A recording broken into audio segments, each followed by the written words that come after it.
Right, our top story is, of course, from the US, where Donald Trump has, in fact, in a way, gone ahead with one of his big campaign promises. In less than a month of returning to the White House, US President Trump has delivered exactly what he promised in his campaign, launching a trade war. Trump has announced sweeping new tariffs on imports from Mexico, Canada, and China that has triggered sharp reactions from global leaders and financial markets. The tariffs, which Trump says are aimed at protecting American workers and industries, have sparked fear of economic retaliation from affected countries.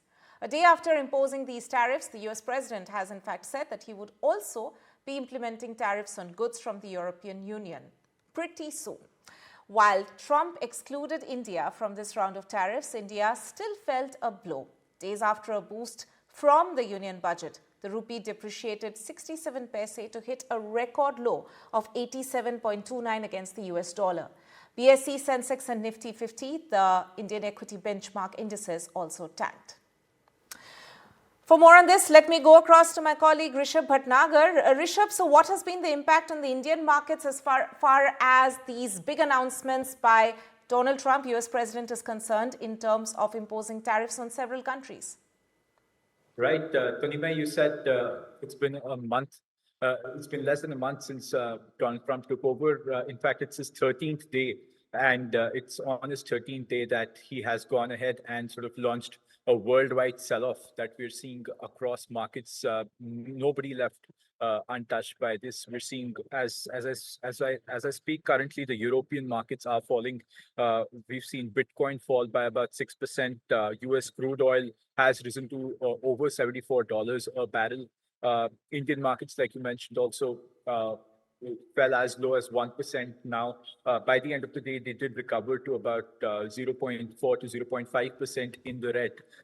That is the Indian impact as well. But what we're currently seeing is how the European markets are faring, given the fact that he has gone ahead and said that Europe and the European Union will also be impacted by these tariffs.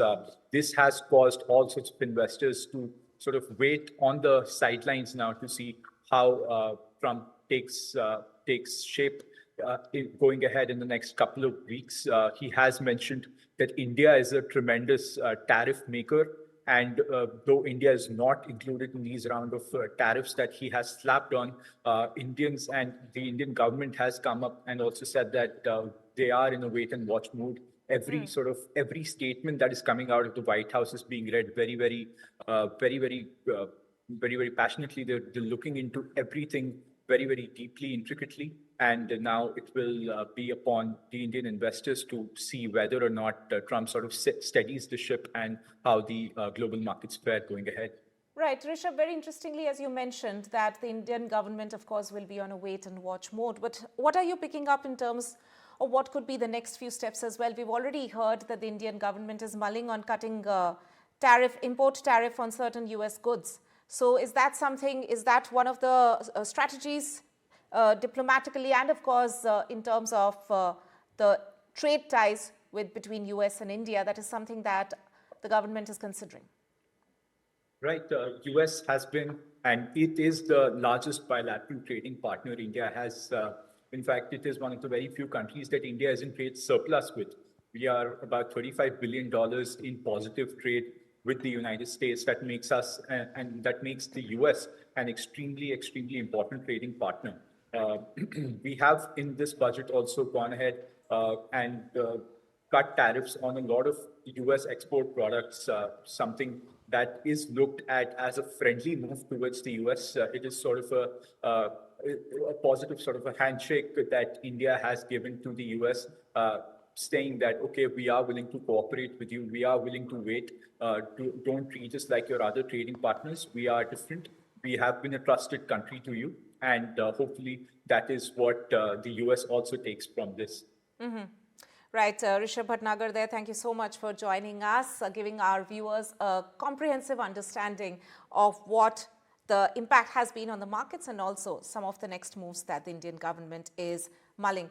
And to discuss this further, I'm joined on the show by Dr. Asif Iqbal, foreign policy expert and former consul of the government of the Republic of Suriname, And also Professor Scott Lucas, founder of EA Worldview and an emeritus professor of international politics in the University of Birmingham, and Richard Painter, law professor in the University of Minnesota Law School, former chief of White House and an ethics lawyer under the President Bush's regime. Thank you to all of you for joining me on the show. I just want to begin by taking first comments from all of you in terms of how this has, of course, been something which has been talked about even when Donald Trump was elected as the second president, even around the time of the oath-taking ceremony, how this is going to, in a way, trigger global uncertainties even further if there is a tariff war that Trump finally goes through. And it's already begun now. So your initial thoughts, starting with Dr. Asif Iqbal, on whether there's going to be now a certain period of uncertainty, global uncertainty, if we look at the world economy.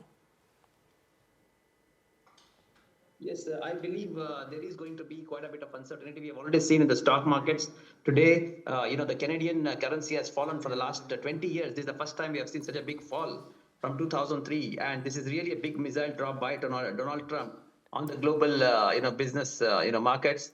And this seemed to be a very commercial and an economic crisis, which has become a very political now.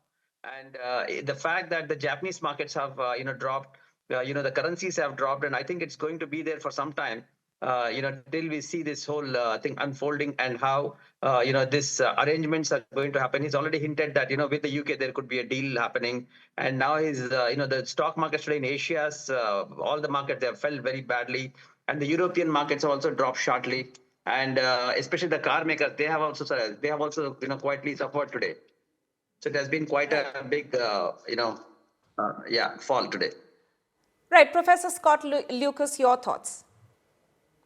This is not just uncertainty. This is chaos, and this is destruction. And the tariff should be linked. It should be seen as part of something that's happening broader. First of all, as you noted, the immediate effects on China, Mexico, and Canada won't be isolated, that you're going to have markets and supply chains affected around the world, and they will affect India.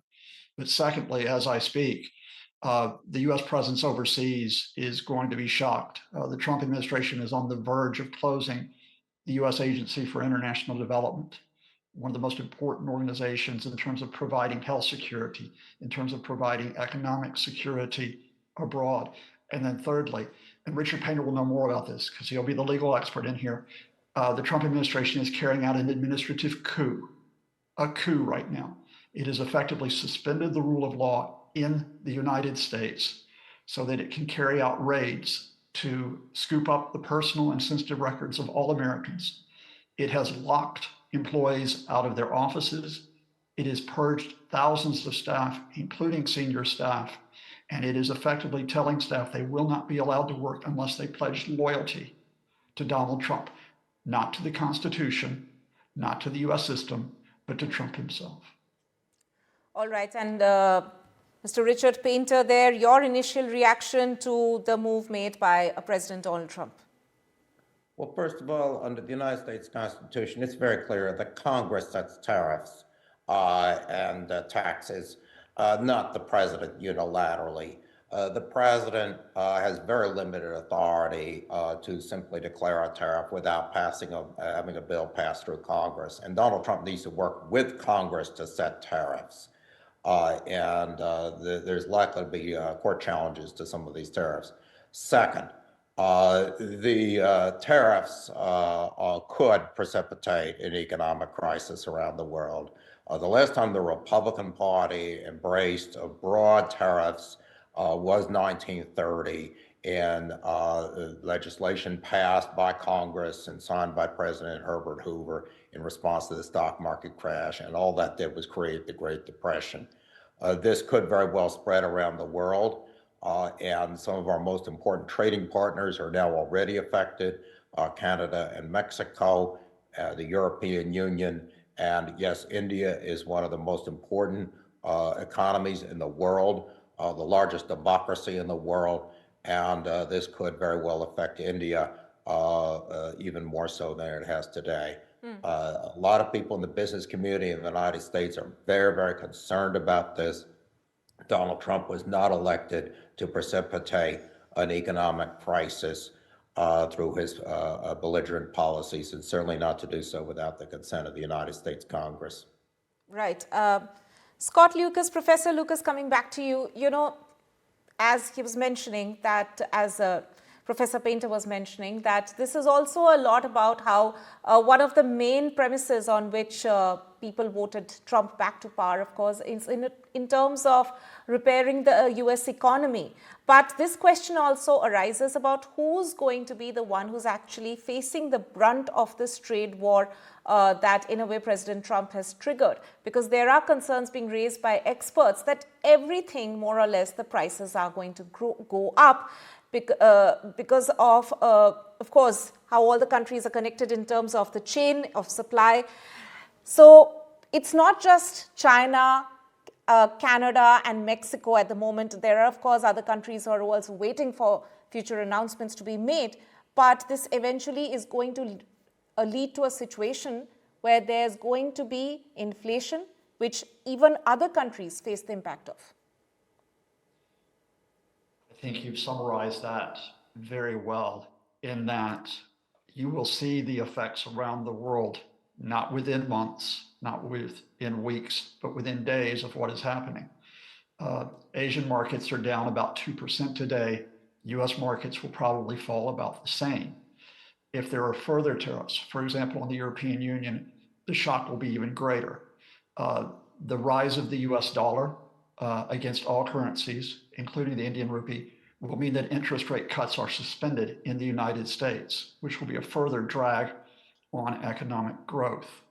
Inflation will spike because when you impose tariffs, especially if other countries raise tariffs on you, you get into a process where both your exports and your imports are more expensive.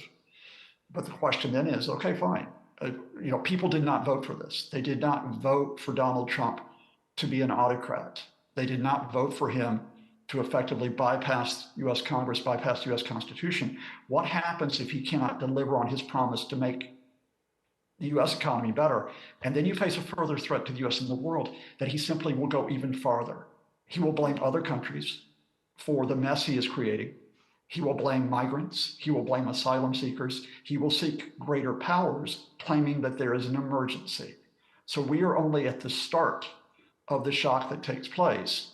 And I think the question for India, for my country, Ireland, for the European Union and other countries is, how do we work together to limit the damage that will be caused by this man and by those close to him, like Elon Musk? Right. Mr. Richard Painter, what can be done by other countries now who are watching this, Trump's next move for that matter? What can be done by the global economy in a way to protect themselves if they can? Economy that is interdependent, where business leaders are dependent on each other. And the business leaders around the world need to talk with each other, talk with their American counterparts who have connections in the White House. A lot of the very prominent bankers in the United States and lawyers who are working with the president also work with companies around the globe. And everybody's in this together.